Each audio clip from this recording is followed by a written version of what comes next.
ಕಾಂಗ್ರೆಸ್ ಸರ್ಕಾರದಲ್ಲಿ ಉಂಟಾಗಿರುವ ಆಂತರಿಕ ಅಸಮಾಧಾನ ಹಾಗೂ ಮಾಜಿ ಸಚಿವ ಕೆಎನ್ ರಾಜಣ್ಣ ಅವರ ಸ್ಫೋಟಕ ಹೇಳಿಕೆಗಳ ಬೆನ್ನಲ್ಲೇ ಶಿಕ್ಷಣ ಸಚಿವ ಮಧು ಬಂಗಾರಪ್ಪ ಅವರು ಅಂತರ ಕಾರ್ಯವುಳ್ಳ ಜೊತೆಗೆ ಕೆಲವು ಗಂಭೀರ ಸತ್ಯಗಳನ್ನ ಬಿಚ್ಚಿಟ್ಟಿದ್ದಾರೆ.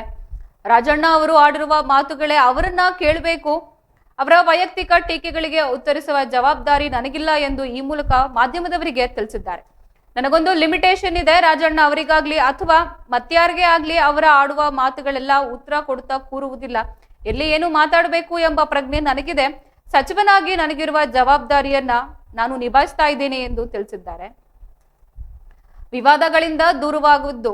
ಇದೇ ವೇಳೆ ರಾಜ್ಯದ ಸದ್ಯದ ಪರಿಸ್ಥಿತಿಯ ಬಗ್ಗೆ ಮುಕ್ತವಾಗಿ ಮಾತನಾಡಿದ ಅವರು, ಹಲವರಿಗೆ ನ್ಯಾಯ ದೊರೆಯುತ್ತಿಲ್ಲ ಎಂಬ ಪ್ರಶ್ನೆಗಳು ಕೇಳಿ ಬರ್ತಾ ಇದೆ. ಟೀಕೆಗಳು ಇದೆ, ರಾಜ್ಯದಲ್ಲಿ ಎಲ್ಲವೂ ಸರಿ ಇಲ್ಲ ಎಂಬುದನ್ನು ನಾನು ಒಪ್ಪಿಕೊಳ್ತೇನೆ. ಈ ಸಮಸ್ಯೆಗಳನ್ನ ನಾವು ಸರಿಪಡಿಸಬೇಕು. ಯಾವುದೇ ತೊಂದರೆ ಎದುರಾಗುವ ಮೊದಲೇ ಅದನ್ನ ಸರಿಪಡಿಸಲು ನಾವು ಕ್ರಮ ಕೈಗೊಳ್ತಾ ಇದ್ದೀವಿ ಎಂದು ಈ ಮೂಲಕ ತಿಳಿಸಿದ್ದಾರೆ. ಪರಿಸರ ಇಲಾಖೆಯ ಕೆಲಸಗಳ ಬಗ್ಗೆ ಪ್ರಸ್ತಾಪಿಸಿದ ಅವರು, ಟ್ರಾನ್ಸ್ಲೊಕೇಶನ್ ಅಂದ್ರೆ ಹೊಸತನ್ನ ನಿರ್ಮಿಸುವುದಲ್ಲ, ನೋಟಿಫಿಕೇಶನ್ ಹೊರಡಿಸಿ ಅದರಂತೆ ಕ್ರಮ ಜರುಗಿಸಬೇಕು.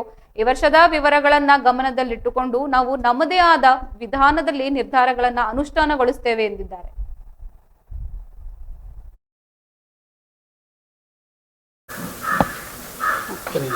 ಮಹಿಳಾ ಮೀಸಲಾತಿ ಬಿಲ್ ಕಾಂಗ್ರೆಸ್ ಮತ್ತು ಉಳಿದ ಪಕ್ಷಗಳು ವಿರೋಧಿಸಿದ್ರಿಂದ ಬಿದ್ದೋಯ್ತು. ನ್ಯಾಯಬದ್ಧವಾಗಿ ಕೇಳ್ತಕ್ಕಂಥದ್ದನ್ನು ಮಾಡಬೇಕಾಗತ್ತೆ. ಏಕೆಂದರೆ ಮುಂಚೆ ಇದು ತಮಗೂ ಗೊತ್ತು, ನಿನ್ನೆ ಪಾರ್ಲಿಮೆಂಟಲ್ಲೂ ಕೂಡ ರಾಹುಲ್ ಗಾಂಧಿಯವರು ಎಲ್ಲರೂ ಕೂಡ ಇದ್ರ ಬಗ್ಗೆ ಚರ್ಚೆಯನ್ನು ಮಾಡಿದ್ದಾರೆ. BJP ಅವ್ರು ಮಾಡ್ತಕ್ಕಂಥ ಆ್ಯಟಿಟ್ಯೂಡ್ ಏನಿದೆ ಅದು ಇವ್ರ ಟೈಮಿಂಗ್ ಎಲ್ಲ ನೋಡಿದರೆ ಇದು ಚುನಾವಣೆಗೆ ಸೀಮಿತವಾಗಿ ಮಾತ್ರ ಎದ್ದು ಕಾಣಿಸುತ್ತೆ. ಅದೇನು ಹಿಂದೆ ಮುಂದೆ ಮುಚ್ಚುಮರೆ ಮಾಡೋದಲ್ಲ.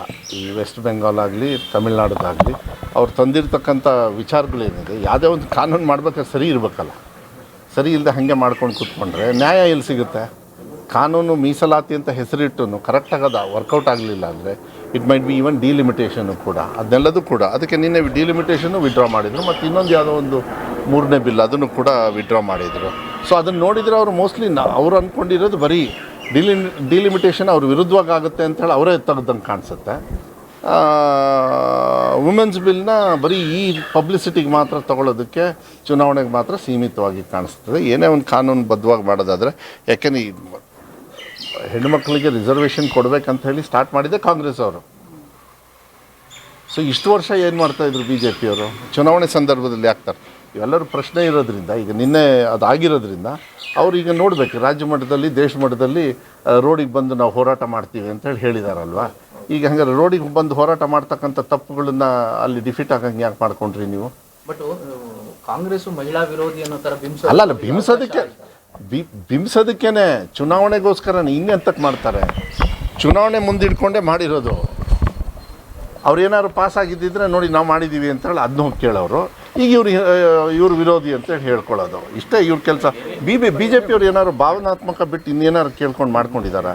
ಅದೇ ಅವ್ರ ಚಾಳಿ ಇವತ್ತು ಕೂಡ ಮಾಡ್ತಾರೆ, ಅದು ಕಂಟಿನ್ಯೂ ಮಾಡ್ತಾರೆ. ಯಾವುದೇ ಒಂದು ಕಾನೂನು ಮಾಡಬೇಕಾದ್ರೆ ಸಮಾಧಾನದಿಂದ ಎಲ್ಲರಿಗೂ ಆಗಬೇಕು. ಅದು ಅವರ ಸಬಲೀಕರಣ. ಯಾಕೆ ನಾವು ಗ್ಯಾರಂಟಿ ಕೊಡ್ಬೇಕಾದ್ರೆ 2,000 ರೂಪಾಯಿ ಕೊಟ್ಟಿಲ್ವ? ಯಾರಿಗೆ ಕೊಟ್ವಿ ಅದನ್ನ?